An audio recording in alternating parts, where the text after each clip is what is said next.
ओम नमः शिवाय। जय श्री कृष्णा। आप सभी को सादर प्रणाम।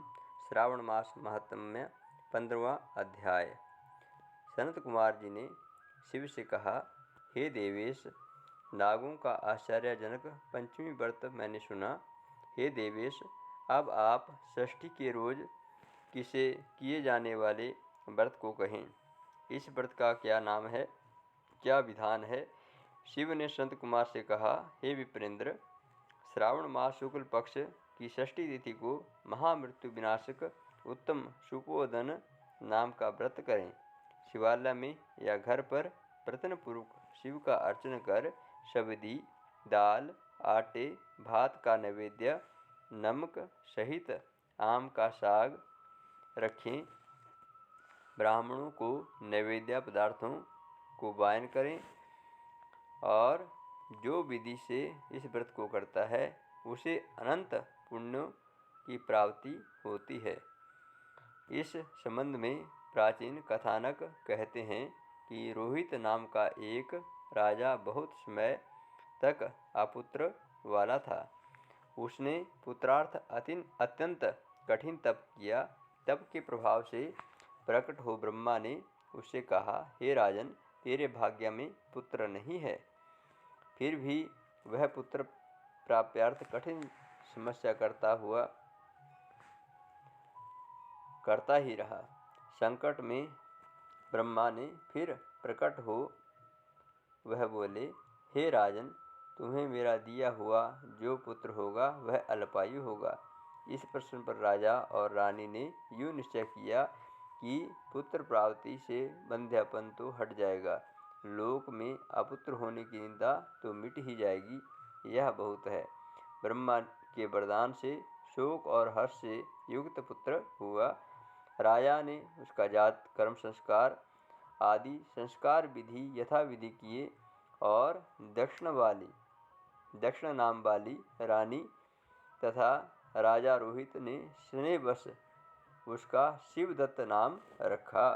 मन में डरते हुए भूमिपाल ने उस लड़के का उपनयन संस्कार किया।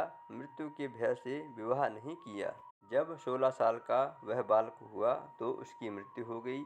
उस ब्रह्मचारी के मरण को याद कर राजा महती चिंता में हो गया, क्योंकि जिस वंश में ब्रह्मचारी का मरण होता है उस वंश का क्षय हो जाता है तथा उसकी दुर्गति हो जाती है। सनत कुमार जी ने शिव से कहा, हे देवेश जगन्नाथ, क्या इसका कोई उपाय नहीं। यदि कोई उपाय है तो मुझसे कहें, जिसे करने से दोष की शांति हो। ईश्वर ने संत कुमार से कहा, हे संत कुमार, यह सनातन या ब्रह्मचारी यदि स्नातक या ब्रह्मचारी आदि हो तो अर्क विधि से विवाह संयोग कर पेड़ तथा ब्रह्मचारी को मिलाकर देश काल गोत्र नाम से कहें। यह कहें कि मैं मरे ब्रह्मचारी की शांति के लिए वैसर्गिक व्रत करता हूँ। देश काल को याद कर कहें, मैं अर्क विवाह करूँगा। शून्य से अभ्युदायिक कर पीपर शाखा तथा सबको हल्दी और तेल के द्वारा लेप कर पीले सूत से वेष्टित करें। 2 पीले कपड़े द्वारा आच्छादित करें। अग्नि स्थापना कर विवाह विधि द्वारा आधारांत हवन का अग्नि में बृहस्पति काम 4 व्याधियों से होम कर सृष्टिकृत संज्ञक होम कर कर्म को स्थापित करें। सृष्टिकृत होम कर कर्म को समापन करें। यथाविधि पीपल की डाल तथा मत सबको जला दें। मरण योग्य हो तो उसके इस व्रत को 6 साल तक करें।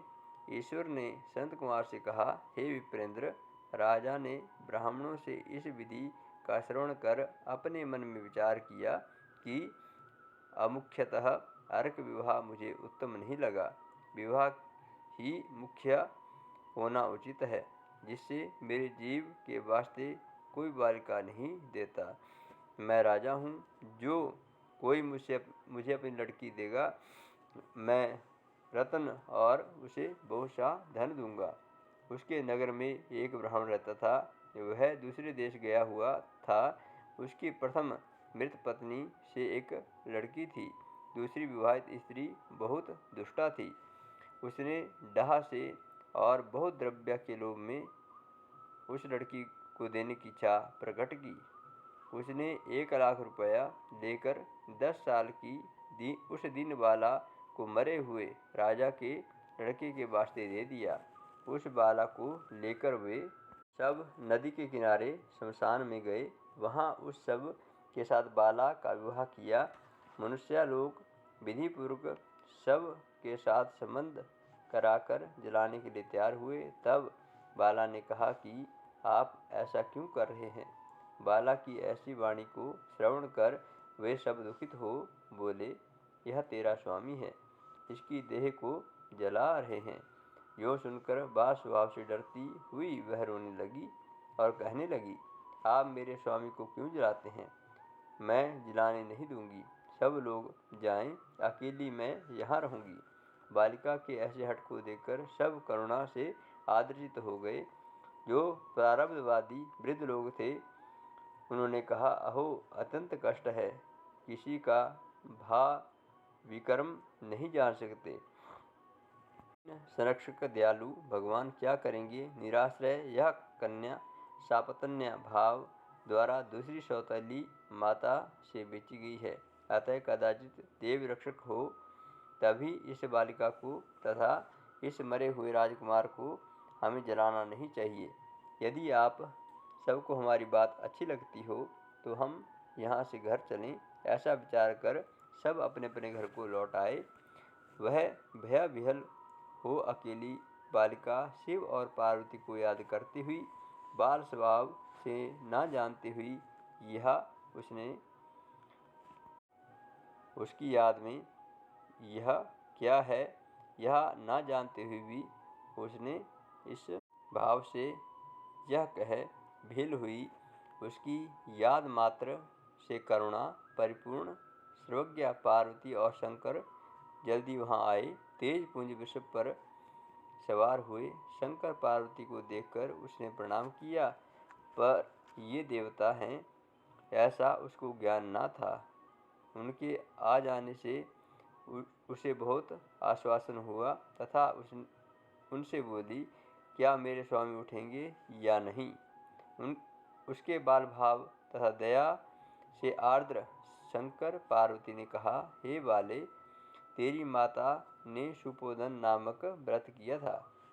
तिल तथा जल लेकर उसके फल को संकल्प कर अपने स्वामी को दे दें तथा मरे हुए पति से कहा कि जो मेरी माँ ने सुपोदन नामक व्रत किया था उसके प्रभाव से मेरा पति उठ जाए। उसने शंकर और पार्वती के कथनानुसार किया और सुपोदन नामक व्रत के प्रभाव से शिवदत्त उठ गया। शंकर और पार्वती ने उस बाला को व्रतोपदेश देकर अंतर्ध्यान हो गए। श्री शंकर के जाने पर शिवदत्त ने उसी कन्या से पूछा, तुम कौन हो? मैं यहाँ कैसे आया? कन्या ने शिवदत्त से सारी कथा कह दी और इस प्रकार रात भी व्यतीत हो गई। सुबह हो जाने पर नदी के किनारे आए हुए प्राणियों ने राजा से सारी बात कही। हे राजन, आपके पुत्र और पुत्रवधू नदी के किनारे हैं। प्रामाणिक विश्वसनीय मनुष्यों से इस वार्ता को श्रवण कर अत्यंत प्रसन्न हो नगाड़ा बजवाता हुआ नदी के किनारे पर आया। सभी ने राजा की प्रसन्न होकर स्तुति की। हे राजा, आपका मरा हुआ लड़का फिर कालगृह से लौट आया। राजा ने पुत्र वधू की प्रशंसा की और कहा, मेरी स्तुति क्यों कर रहे हो? मैं महान मंदभागी अधम हूँ। मेरी यह पुत्र वधू सुभोगा धन्य है। इसके सजीव पुण्य से यह मेरा लड़का जी उठा है। यो राजा ने पुत्र वधू की स्तुति की और उत्तम द्विजों के द्वारा दान द्वारा अर्चना किया। मरे हुए को गांव से बाहर कर जीवित हो जाने पर गांव में प्रवेश करने के निमित्त ब्राह्मण के कहने विधान से शांति की। हे वत्स, मैंने तुम से शुपोदन नामक व्रत कहा। इसे 5 साल करने के बाद उद्यापन करें। शंकर पार्वती का रोज अर्चन करें और चरु तथा आम के पत्ते से शुभा होम करें। पूर्व विधान से व्रत में नैवेद्य तथा वायन दें। इस तरह व्रत करने मात्र से प्राणी चिरायु पुत्र को प्राप्त कर अंत में शिवपुर को जाता है। ओम नमः शिवाय। आप हमारे इस चैनल को अवश्य सब्सक्राइब करें और अपने मित्र परिजनों के साथ इसे शेयर करें, ताकि आपको हम सनातन धर्म से जुड़ी हुई और भी गुड़ रहस्यमयी बातों को लेकर आते रहें। ओम नमः शिवाय। हर हर महादेव।